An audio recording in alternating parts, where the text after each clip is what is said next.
Hello student, structure of atom इसके दो section मैंने बनाए थे, पार्ट 1 और पार्ट 2। चैप्टर ऑलमोस्ट कंप्लीट हो गया है, फिर भी एक्सरसाइज जो हमारी है उसमें कुछ न्यूमेरिकल क्वेश्चंस अच्छे होते हैं जहां से कुछ जनरल नॉलेज इंफॉर्मेशन भी आपको मिल सकती है। ओके, और अच्छे क्वेश्चंस होते हैं जो आगे वाले लेक्चर में आपने देख लिया। पार्ट 2 जो है हमारा क्वांटम मैकेनिक्स, उसके सारे क्वेश्चंस हमने पहले से ही सॉल्व कर दिए हैं क्योंकि उसमें न्यूमेरिकल नहीं है। पार्ट 1 जो है उसको अभी हम टारगेट कर रहे हैं और उसमें section 8 that is numerical based on proton, neutron, electron, वो हमने कंप्लीट कर दिया और उसमें अच्छे क्वेश्चंस आपने देख लिए कि हाँ वो परसेंटेज वाले अच्छे क्वेश्चंस थे, न्यूमेरिकल थे और जेईई नीट में आ सकते हैं। ओके, तो ये भी आपके दिमाग में होना चाहिए। सेकंड, आज हम सेक्शन बी ले रहे हैं, पार्ट 1 ही है लेकिन section B that is based on radiation. हमने जो थ्योरी के पार्ट सीक्वेंस में लिए उस हिसाब से ही मैं आपको आगे ले जा रहा हूँ। तो रेडिएशन क्या है उसका पूरा कॉन्सेप्ट क्लियर है। Radiation that is a general word और उसको हम डिफरेंट पार्ट में डिवाइड करते हैं, यूवी, विजिबल, इंफ्रा, एक्सरे, ये सब उसके टाइप है डिफरेंट। और उसका जो क्लासिफिकेशन हुआ था that is based on wavelength and frequency, वो भी हमें पता है। और वेवलेंथ क्या है, फ्रीक्वेंसी क्या है, क्योंकि रेडिएशन का इनिशियल जो नेचर था दैट इज वेव नेचर, और वेव नेचर में कौन कौन से टर्म्स आते हैं वो भी आपको पता है, frequency, wavelength, then wave number. Okay, तो इसके फॉर्मूला भी है, जैसे फ्रीक्वेंसी और लैम्बडा का रिलेशन क्या है, nu is equal to c by lambda आपको पता है, where c is equal to velocity of radiation और you can say velocity of light, that is constant. Mu bar that is wave number, that is inverse of lambda. तो दोनों formula किस nature को represent करती है, that is wave nature. और उसके बाद कुछ कॉन्सेप्ट जैसे फोटो इलेक्ट्रिक है, बहुत सारे ऐसे फिनोमिना है जो वेव नेचर से एक्सप्लेन नहीं हुए, और वहां पे कॉन्सेप्ट आ गया था आपको पता है, that is a particle nature. और वहां से जो रेडिएशन निकलता है that is the light particle which is known as photon, और you can say quantum, bunch, packet, जो भी आपको बोलना है, ठीक है। और उस बेस पे उसकी एनर्जी की फॉर्मूला आ गई, और एनर्जी की फॉर्मूला भी दो फॉर्म में हम लिख सकते हैं, one in the form of frequency, another in the form of wavelength, h nu और hc by lambda, and these two formula represent energy of photon. How many photon? One photon. So you have to mention joule per photon. If photon in multiple form, then E is equal to nh nu nhc by lambda, where n indicate number of photons और second, ये भी clear होना चाहिए। और what जो है word, वो भी मैं थोड़ा आपको आइडिया दे दूं, फिजिक्स में आप पढ़ लिया आपने, watt and volt both are different. Watt that is energy, और आपके घर पे जो बल्ब होता है उसके ऊपर लिखा है 10 वॉट, नॉट वोल्ट। वोल्ट है वो तो डिफरेंस है, वॉट मतलब उसमें से कितनी एनर्जी बाहर आएगी, तो 10 वॉट का मीनिंग होता है 10 जूल पर सेकंड। तो ये सब क्लियर होना चाहिए। तो आज जो मैं डिस्कशन कर रहा हूँ वो इसके बेस पे है, मतलब पूरा सेक्शन भी है हमारा, लेकिन फिर भी रेडिएशन में ज्यादा नहीं कुछ 11 क्वेश्चंस है, ठीक है, और 11 न्यूमेरिकल, और सारे न्यूमेरिकल में यहाँ पे वन बाय वन आपको बता रहा हूँ, सॉल्व आपको ही करने हैं। मैं आपको बस हिंट दे रहा हूँ, मतलब आपको एक फॉर्मेट में डाल रहा हूँ कि आपको इस सीक्वेंस में सारे न्यूमेरिकल होमवर्क में सॉल्व करने हैं। सबसे पहले है 2.5।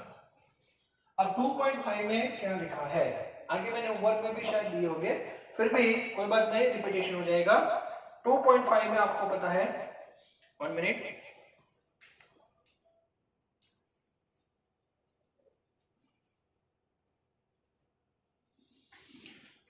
टू 2.5 जो है दैट इज आई थिंक आपको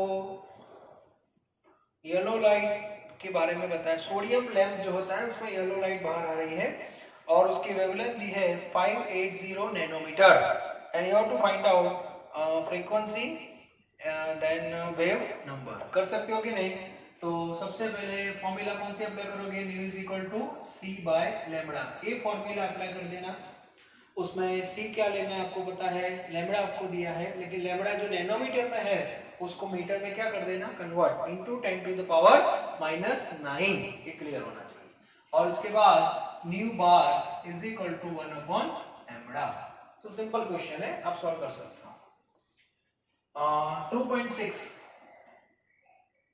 2.6 जो है, you have to find out energy of photon.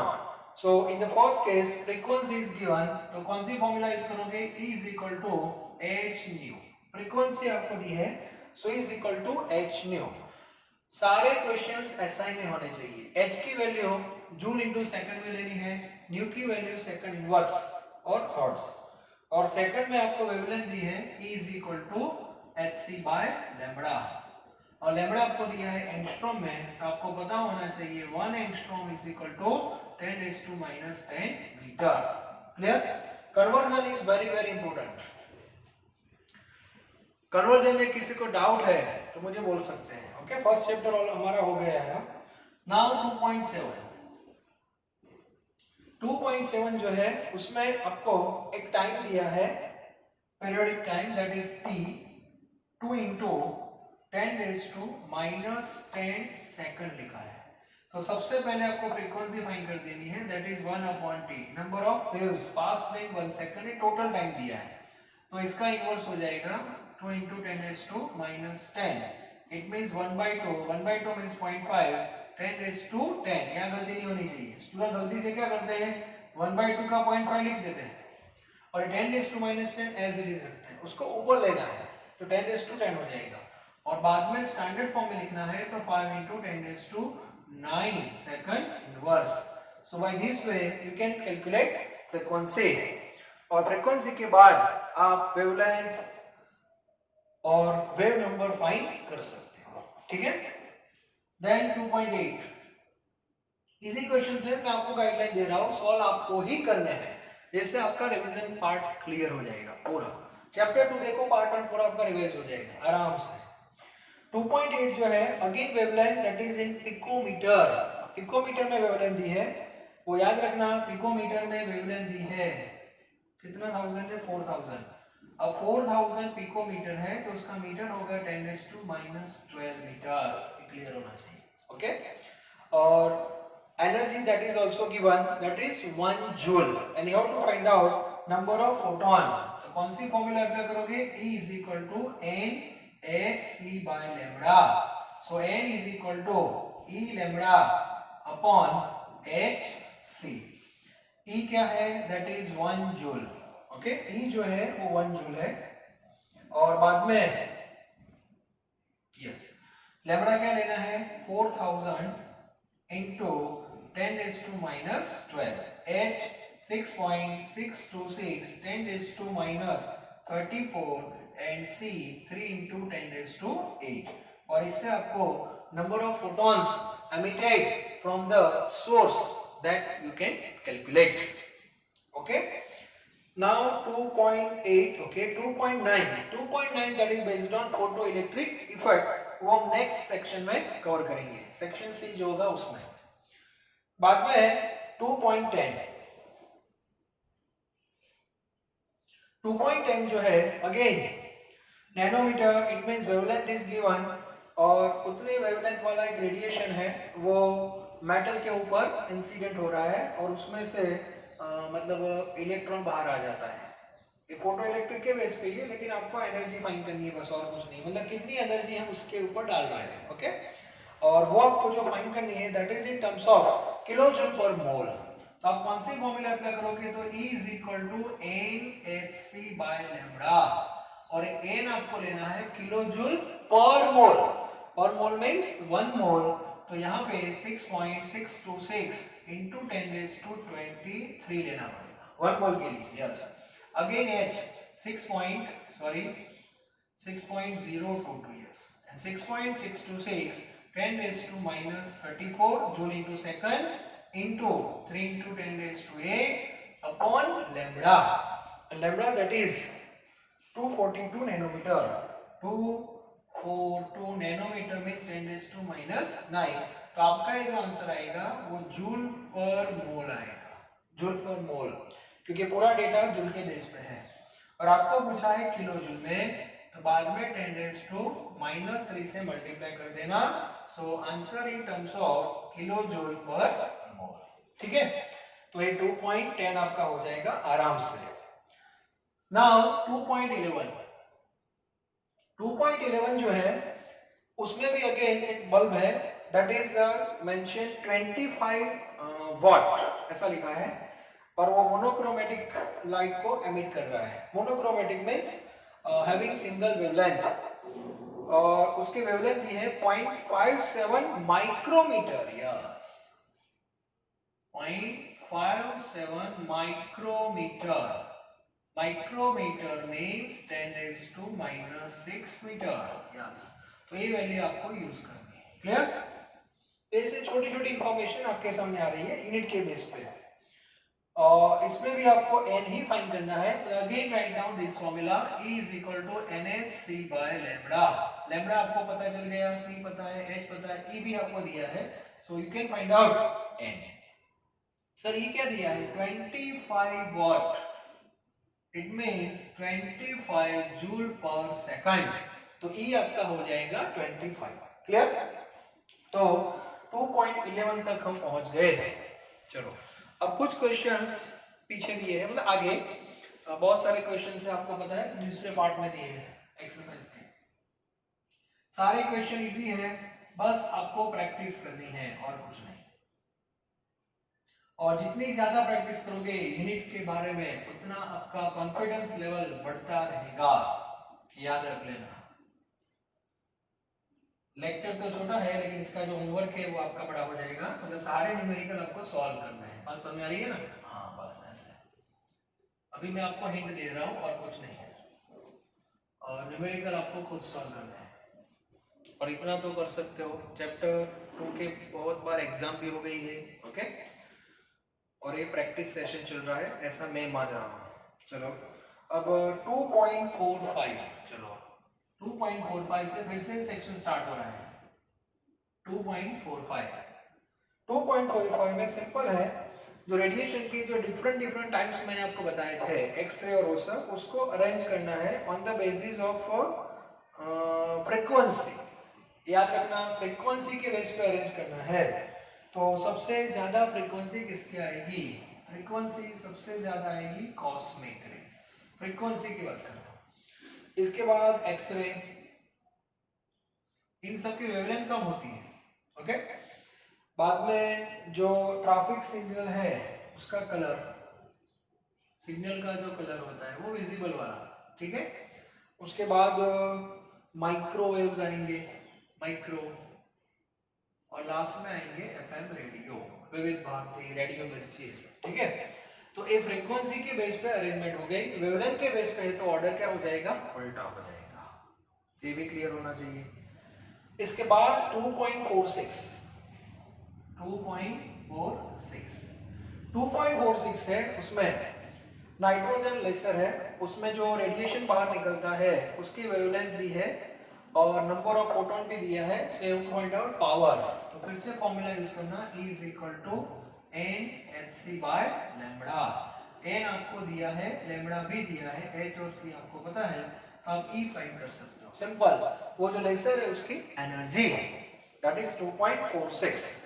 Then 2.47 में नियॉन गैस कहाँ पे यूज होता है? जो एडवर्टाइजमेंट में जो साइन बोर्ड यूज करते हैं, तो वहां पे नियॉन गैस यूज होता है, तो वहां से भी वेवलेंथ वाले रेज निकलते हैं, रात को आप देख सकते हो। उसमें लैम्बडा आपको दे दिया है और फ्रीक्वेंसी फाइंड करनी है। तो फर्स्ट क्वेश्चन तो इजी हो जाएगा, n = C/λ। सेकंड क्वेश्चन जो है वो आपके लिए थोड़ा नया है, उसमें आपको डिस्टेंस फाइंड करना है, distance travelled bye radiation in 30 second. तो इसमें तो हमारे पास स्पीड होनी चाहिए। ओके, तो स्पीड की फॉर्मूला होती है डिस्टेंस अपॉन टाइम। तो आपको फाइंड क्या करना है? डिस्टेंस फाइंड करना है। So distance means what? Speed into time. Sir speed velocity of radiation fixed into 10⁸ meter per second, yes, और टाइम तो आपको 30 सेकंड दिया ही है, सो 90 इंटू 10⁸, ये हो जाएगा आपका डिस्टेंस मीटर में। ओके, तो ये भी क्लियर होना चाहिए। ओके, नेक्स्ट सी जो है, सी में कुछ नहीं है, एनर्जी फाइंड करनी है, that is E is equal to hc by lambda, और डी जो है उसमें नंबर ऑफ फोटोन फाइंड करनी है, यस, और number of quantum if energy that is 2 joule, तो वहां पे आपको E is equal to nhc by lambda use करना है, लेकिन ये आपको लेना है 2 जूल, और आप इसके बेस पे n फाइंड कर सकते हो। ठीक है, नाउ 2.48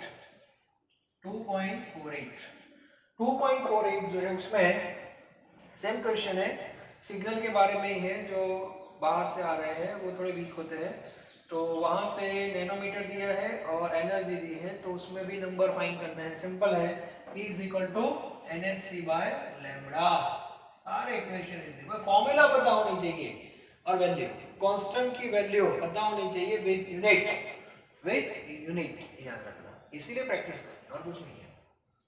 और लास्ट क्वेश्चन दैट इज 2.49, और 2.49 जो है उसमें भी सेम क्वेश्चन है, उसमें आपको जो स्रोत है उसमें से नैनो सेकंड बोला है और नंबर दिया है और एनर्जी फाइंड करनी है, तो सबसे पहले क्या करना चाहिए आपको, न्यू फाइंड करना है, न्यू इज 1/t, लेकिन प्रॉब्लम है टाइम जो दिया है वो नैनो सेकंड में दिया है, 2 नैनो सेकंड, तो उसको सेकंड में कन्वर्ट कर दो, 10⁻⁹, so again 1/2 means 0.5, 10⁹, so 5 into 10⁸ second inverse, clear, और फॉर्मूला यूज करनी is equal to nh nu use करना, क्योंकि इस बार आपके पास फ्रीक्वेंसी आ गई है न्यू, h पता है, n आपको फाइंड करना है, सॉरी वो आपको दे दिया है, तो आप एनर्जी फाइंड कर सकते हो। ठीक है, तो ये टोटल 11 न्यूमेरिकल आपके हो गए, और सारे न्यूमेरिकल रेडिएशन के बेस पे थे, वेव नेचर और पार्टिकल नेचर, ये पॉइंट आपके दिमाग में होना चाहिए। ओके, और 11 जो क्वेश्चन है वो आपको फिर से एक बार नोट में लिखने हैं, कैलकुलेटर का यूज करो, सिंप्लीफिकेशन में गलती नहीं होनी चाहिए वरना रात को नींद नहीं आएगी। ओके, और हमारा जो नेक्स्ट सेक्शन रहेगा that is C, that is numerical based on photo electric effect. आगे हमने ये सब वर्कआउट किया है, लेकिन वहां पे मैंने एक्सरसाइज के नहीं दिए थे आपको, होमवर्क में इलस्ट्रेशन वाले दिए थे, और अब हम एक्सरसाइज वापस कर रहे हैं जिससे पूरा एक बार रिवीजन हो जाता है चैप्टर 2 का। ओके, तो नेक्स्ट हमारा जो लेक्चर होगा that is numerical based on photo electric effect. तो फोटो इलेक्ट्रिक इफेक्ट क्या है वो एक बार आप लेक्चर देखने से पहले एक बार पढ़ लेना, क्लियर, फोटो इलेक्ट्रिक इफेक्ट क्या है, उसका पर्पस क्या है, उसमें क्या होता है, सब पता होना चाहिए। ओके, तो वापस एक बार आपका ये रिवीजन हो जाएगा। ओके, फोटो इलेक्ट्रिक के न्यूमेरिकल हो जाएंगे, उसके बाद हमारा नया सेक्शन, हम जैसे पढ़े वैसे आगे बढ़ेंगे। ओके, वो लाइनमैन बालमैन सीरीज के बारे में पढ़ेंगे थोड़ा, उसके बाद बोहर मॉडल आ जाता है डायरेक्ट, बोहर मॉडल पूरा कंप्लीट हो जाएगा, उसके बाद डी ब्रोगली और हाइजेनबर्ग, तो इस हिसाब से हम आगे बढ़ेंगे। ठीक है, thank you very very much.